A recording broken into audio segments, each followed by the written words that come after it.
સંવાદદાતા અર્પિત દરજી હાલ આપણી સાથે જોડાઈ ચૂક્યા છે। અર્પિત, અમદાવાદની વાત કરીએ તો અહીંથી કુલ કેટલા ફોર્મ ભરાયા છે?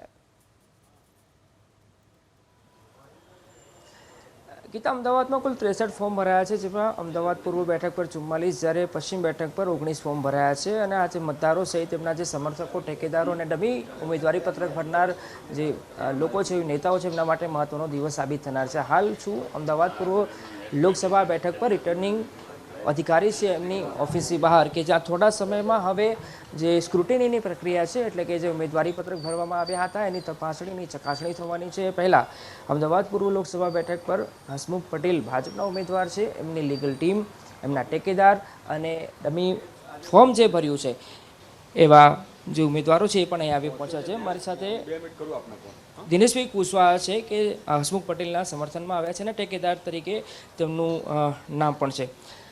કેટલો મહત્વનો દિવસ, કેમ કે અલગ અલગ સ્ટેપ હોય છે ઇલેક્શનમાં, અને આ સ્ટેપ કેટલો મહત્વનો ઉમેદવારો માટે, અને કયા પ્રકારની આખી પ્રોસેસ થવાની છે આજે હમણાં?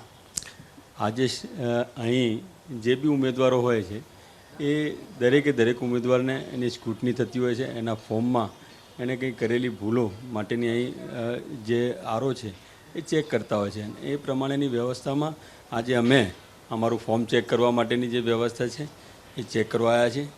ઉમેદવાર વતી હું એનો ટેકેદાર અને અમારા લીગલના બધા લોકો સૌ અહીં આવ્યા છે।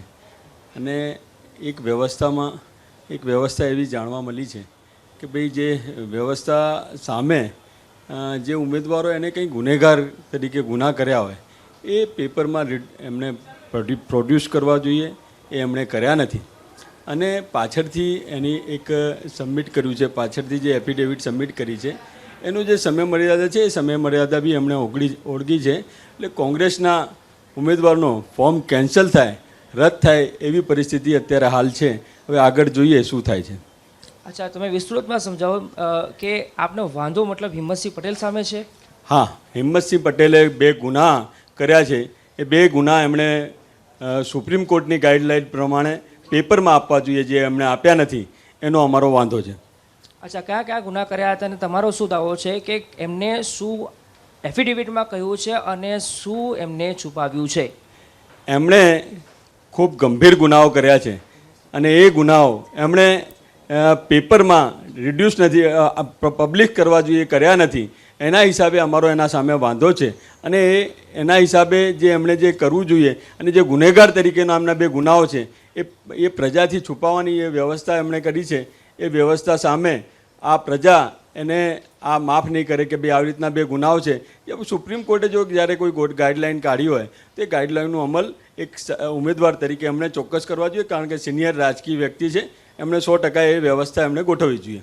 અચ્છા, વધારે વિસ્તૃતમાં સમજવા માટે પ્રકાશભાઈ છે કે જો એચ.એસ. પટેલના લીગલ ટીમના લીડર છે। પ્રકાશભાઈ, એ કહો કે જે દિનેશભાઈએ કહ્યું કે માહિતી છુપાવી છે, ટેકનિકલી તમારી ટીમ કેવી રીતે આ આખી બાબત છે એને પ્રેઝન્ટ કરવા જઈ રહી છે, કેવી રીતે આપ એની સામે વાંધા ઉઠાવવાના છો આજે? આ જ્યારે ફોર્મ ભરાય છે ત્યારે ફોર્મમાં એફિડેવિટ ને એ બધું જે સબમિટ કરવાનું હોય છે એ નામદાર સુપ્રીમ કોર્ટ અને નામદાર ચૂંટણી પંચના ગાઈડલાઇન મુજબ પુટઅપ કરવાનું હોય છે।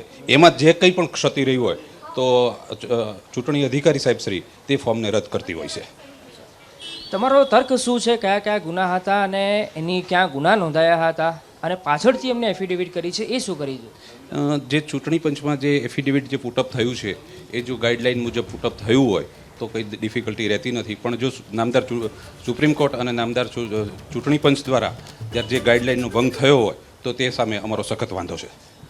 તો એક મોટું અપડેટ મળી રહ્યું છે અને એબીપી અસ્મિતા પર આપ જોઈ રહ્યા છો કે લીગલ ટીમ છે, સાથે સાથે જે ટેકેદાર છે દિનેશભાઈ કુશવાહા, એમણે મોટો દાવો કર્યો છે કે કોંગ્રેસના ઉમેદવાર પૂર્વ લોકસભા બેઠક પર હિંમતસિંહ પટેલ છે, એમને કેટલીક માહિતી પણ છુપાવી છે અને જે અખબારમાં માહિતી આપવાની હોય છે, જાહેરાત આપવાની હોય છે સુપ્રીમ કોર્ટ અને ભારત સરકારના જે ચૂંટણી પંચના નિર્દેશ અનુસાર એ પ્રકારની કાર્યવાહી, એ પ્રકારની પ્રોસેસ ફોલો નથી કરવામાં આવી, એ મોટો આરોપ અને એક મોટો તર્કની સાથે આ જે ટેકેદારો અને સમર્થકો ઉપરાંત જે ડમી ઉમેદવાર આવ્યા છે એમના દ્વારા હાલ કરવામાં આવ્યો છે. એટલે કે હવે નજર એના પર રહેલી છે કે જ્યારે હિંમતસિંહ પટેલ અથવા તો એમના ટેકેદારો અહીંયા આવે છે ત્યારે આ વાતને કેવી રીતે ડિફેન્ડ કરે છે અને એમનો શું તર્ક રહેવાનો છે. કેમ કે દાવો ભાજપ તરફથી એ પણ કરવામાં આવે છે કે પાછળથી જે માહિતી રહી ગઈ હતી એ એફિડેવિટ મારફતે કરવામાં આવી છે અને છાપામાં જે ગાઈડલાઈન પ્રમાણે માર્ગદર્શિકા પ્રમાણે જે માહિતી આપવાની હોય એ નથી આપવાની મોટો દાવો કરવામાં આવે છે. એટલે કે લોકોની નજર થોડી વારમાં જે આખી સ્ક્રુટિનીની પ્રોસેસ થવાની છે એના પર રહેલી છે કે અંદર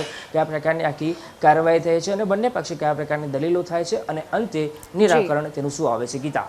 જી અર્પિત, આભાર આપનો આ સમગ્ર માહિતી બતાવેલ.